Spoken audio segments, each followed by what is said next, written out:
All right, man. Well, sure, man. We got another special guest on with us, man. Another one of my old former teammates that's doing it big now in college. Was over just at Tech, but now got a new position, man, running the show for that outside linebacker. My man, Yes. Kirby Ennis. Kirby Ennis. Yes, So go sir. on, man. Introduce yourself. Tell us something that we don't know, man. Introduce yourself to the players and parents and what they need to know about you. Well, how y'all doing, man? Like he said, my name is Kirby Ennis, and I played with Pugh back at in my A&M days. Yeah. Obviously, he outshined me. I was just one of those guys. He was actually a player. He was actually one of those big-time players that actually showed up and showed out whenever it came to the field. So I played my ball. Man, at least somebody said it, man. I can at least tell my wife now. You know what I mean? I can confirm it with the wife. Hey, man, you got to brag on it when it's there. It makes sense. Yeah, hey, it's all good, man. My bad. I didn't mean to cut you off, man. Go on. No, man. You're good. I played my ball there at A&M from 2009 to 14. And so after that, immediately went into the working world. Career got cut short from a few injuries. Had my chance to probably go to the next league, but injury came into play, so had to get my career off the ground. And so immediately went to work for a recruiting company called College Promoters, which I immediately got out of. I know that's going to be one of the topics here. After I realized it didn't bode well, then the values that they had didn't come into play and didn't help kids. And so I immediately got out of that and went right into the coaching profession. And so first job was working for a high school called Athens, located in East Texas. I did that for 2 years with Paul Esri over there. And then I immediately went to North Forney High School and did that for 3 years. So I was in the high school ranks, made my way up through. And that's when Texas Tech called me in 2020, which was a COVID year. And it kind of threw a wrench in a lot of things. So, but it was a blessing for me because it allowed me to get into college coaching, which is something, an aspiration I had since the age of 11. Yeah, man, that's big, man. And most people had the NFL, and that was a backward thought in my head because if you're playing football and don't have that in your head, then that's a no-go. But it was. But long-term wise, I was already thinking long-term wise, I want to be a college coach in a college profession, and not only that, but be one of the best. Right. Man, it's funny, I wanted to start off with some questions, but man, now, listening to you talk, it kind of got me going backwards. So explain the journey to me, man, because I think that's something that a lot of kids got to hear. They think that that the end all be all is playing in the league, right? And you got to be associated, you got to wear the pads. But now, man, it's on the flip side. You coaching the game, man, you coaching at one of the highest levels you can coach at. Tell them what that journey is like. Like, hey, man, look, understand that there's an end to this, but it doesn't mean it has to be the end actually to your football career. It could be a new beginning in that. How was that for you, man? How did that come about? Man, and just a mind thought wise, when you always have the end goal in mind and you don't fall in love with the process and have the process in mind, what you have to go through, all the trials and tribulations that you might face along the way, it takes a hold of you. And so long as you have that mindset of aspiration that it's going to be trials and tribulations along the way, and it's going to be tough in order to get to that goal, I think you'll be able to handle whatever comes because you took the necessary steps to make sure it happens. And so I'm a firm believer that by the grace of God, I don't mean to bring, religion in as much. Right. That no, it matters, man. It's the only way you got there, big dog. Most definitely. And so going through high school coaching, it took a while for me to get into college. I was actually at my last window. College coaches got them, that little phrase, this is your window to get into the profession. And I was almost 30 years old trying to get into the profession. To be a graduate assistant, which is the lowest position on a total poll.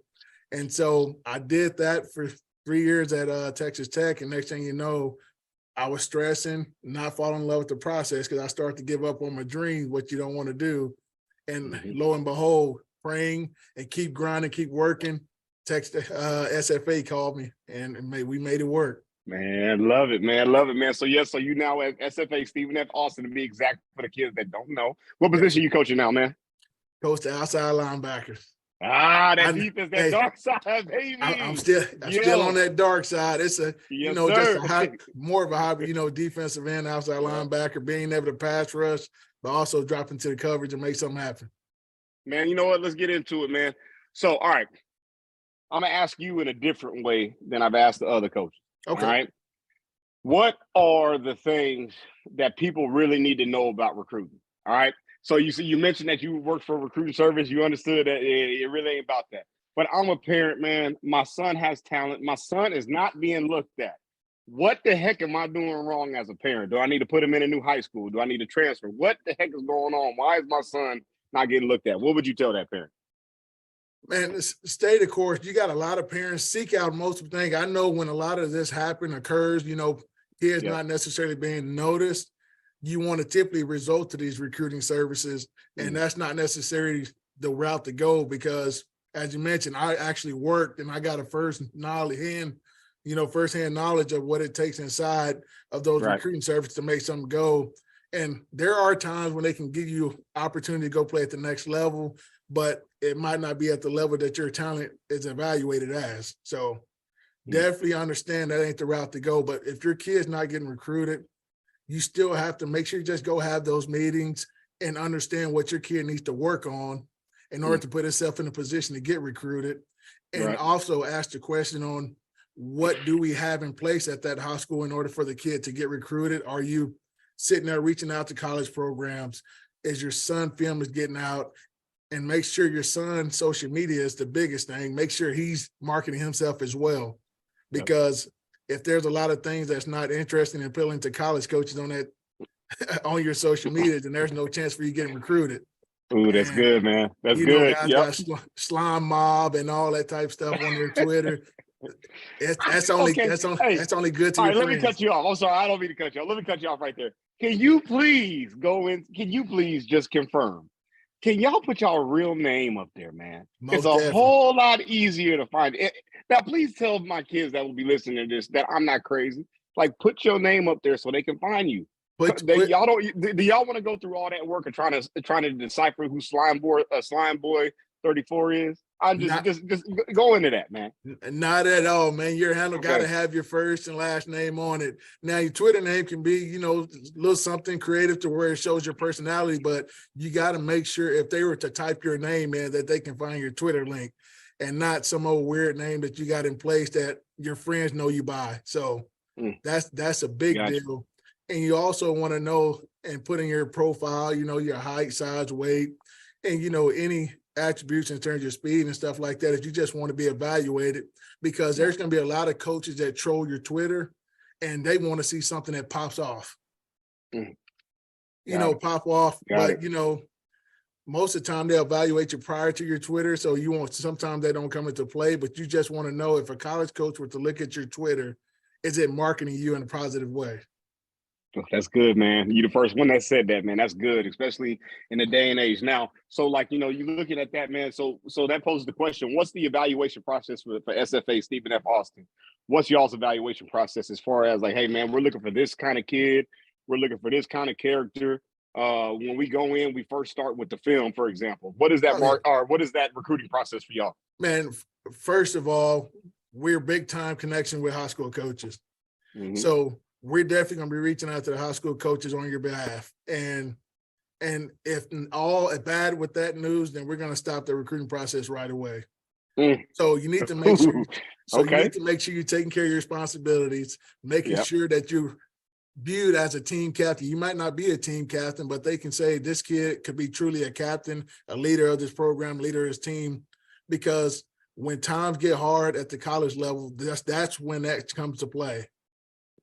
That's when that team captain atmosphere and a personality about you come into play. And so if you're not a team captain, that's also can be viewed in a negative light. In a sense, you don't have to necessarily be it, but just have the attributes about it.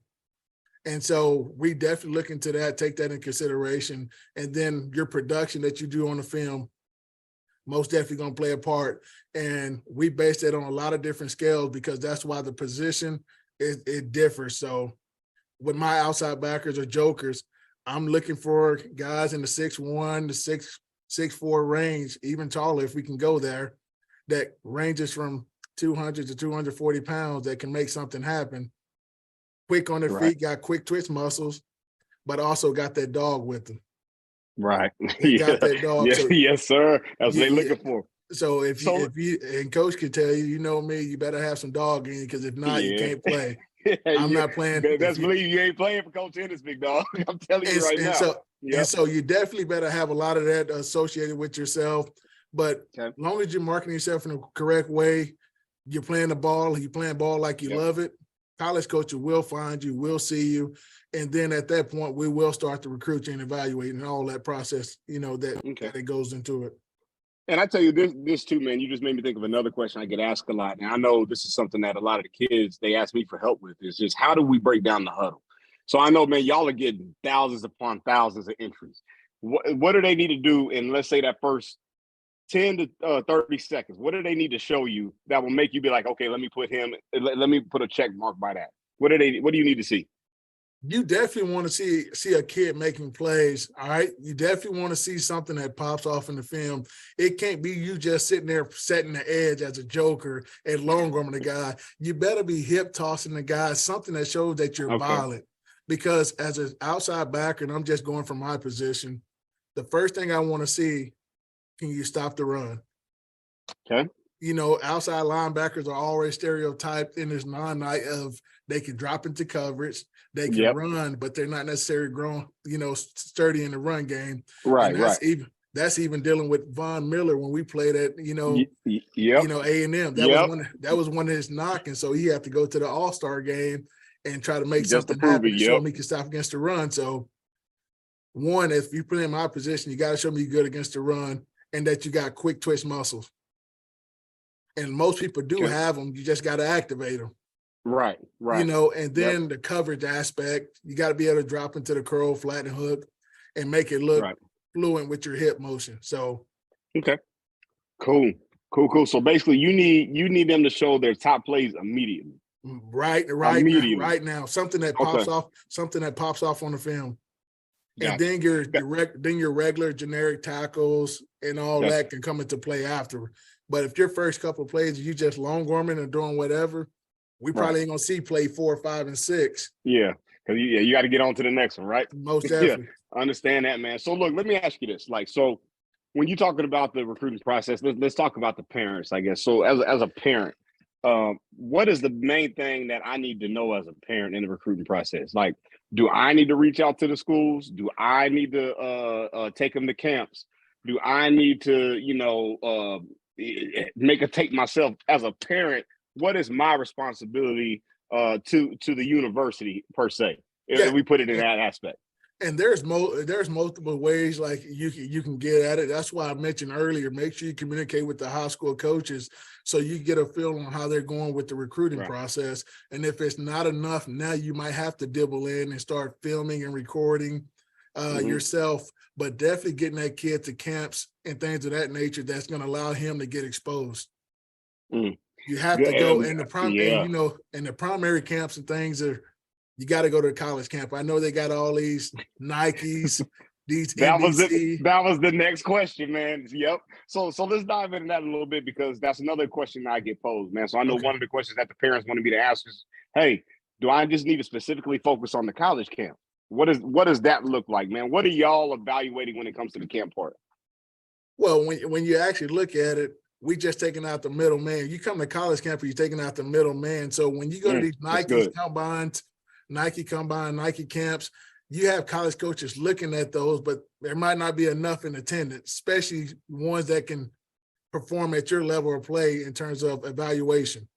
And so you definitely want to go to these college camp and get looked at and get yourself exposure because that's where the real college coaches can evaluate you and put you on their boards. Okay, good, man. That's perfect because you got a whole bunch of new camps popping up.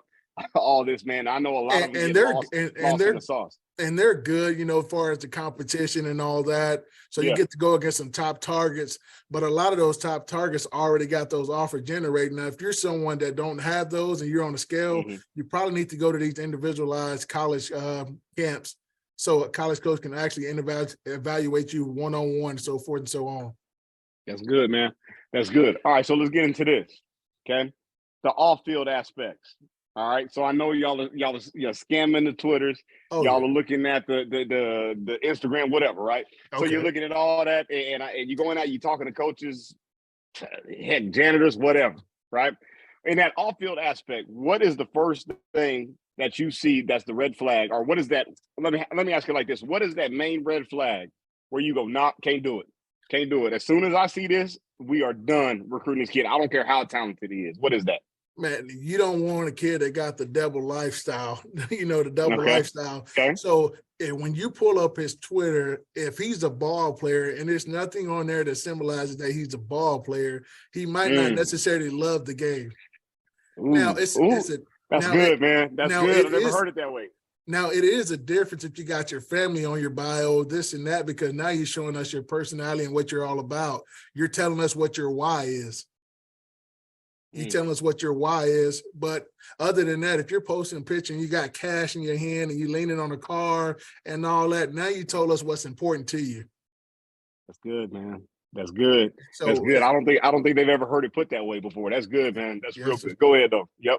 And so, yeah, you just want to make sure and you got to have that mindset. So if a college coach looked at my Twitter, what is he going to say about my bio and whatever, my picture?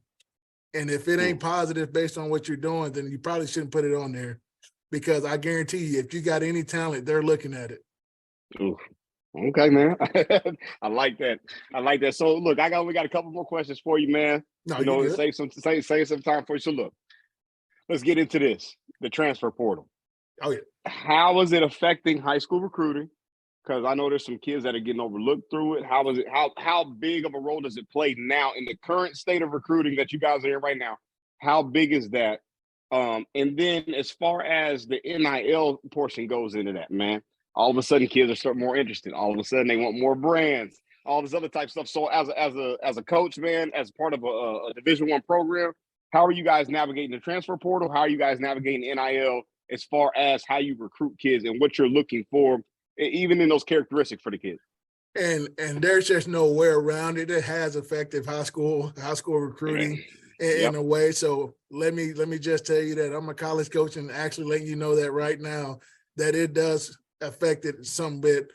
But there are a lot of high school coaches that are transitioning to the high school game, and they understand that bringing high school recruits in is starting to come back into play. COVID happened a lot of times, and so there's a lot of turnovers ever since then. And so coaches that going into new program realize that they have to win right away.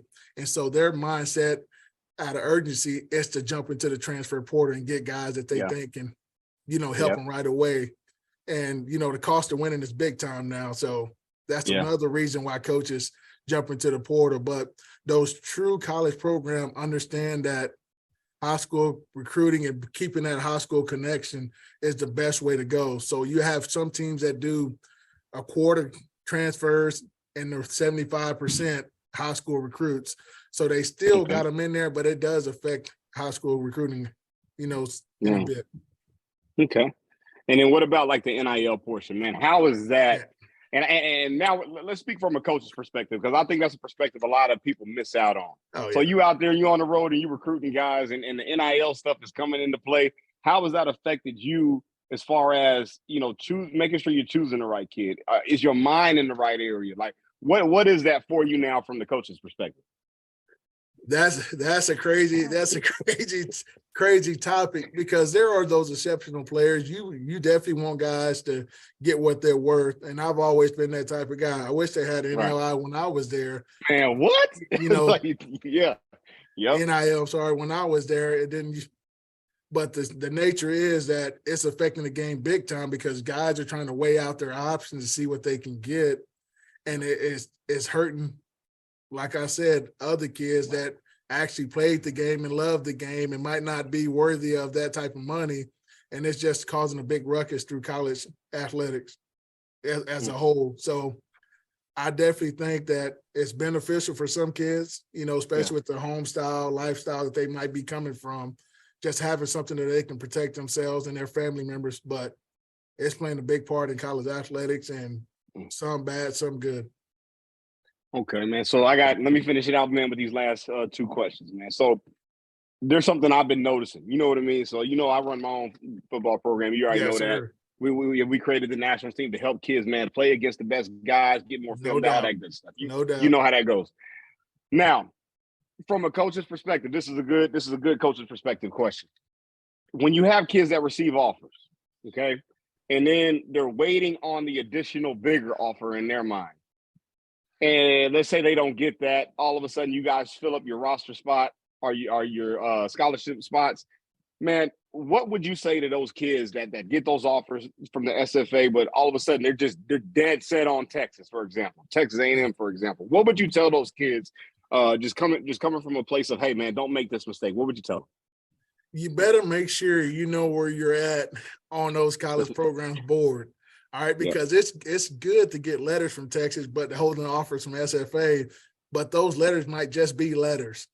They send them to a lot. They send them to a lot of guys, but you better make sure that you're high on their board enough to where if something falls down the line that they can offer you. Because a lot of programs do that because the recruiting process is grimy in a sense. Let's just put it there. But holding off for bigger offer guys, I advise you to go to those programs and see if it's an actual feel for you. Because if not, don't waste your time trying to hold off. Commit to that school if you like it, if it's a family atmosphere and you can see yourself playing there for the next 4 years of your life. The big offers is good, but you want to go somewhere where you can play, where you can contribute, but also get a great education. Man, I love it. I love it. So look, I got to give you this time, man. It's going to be a two-folded question.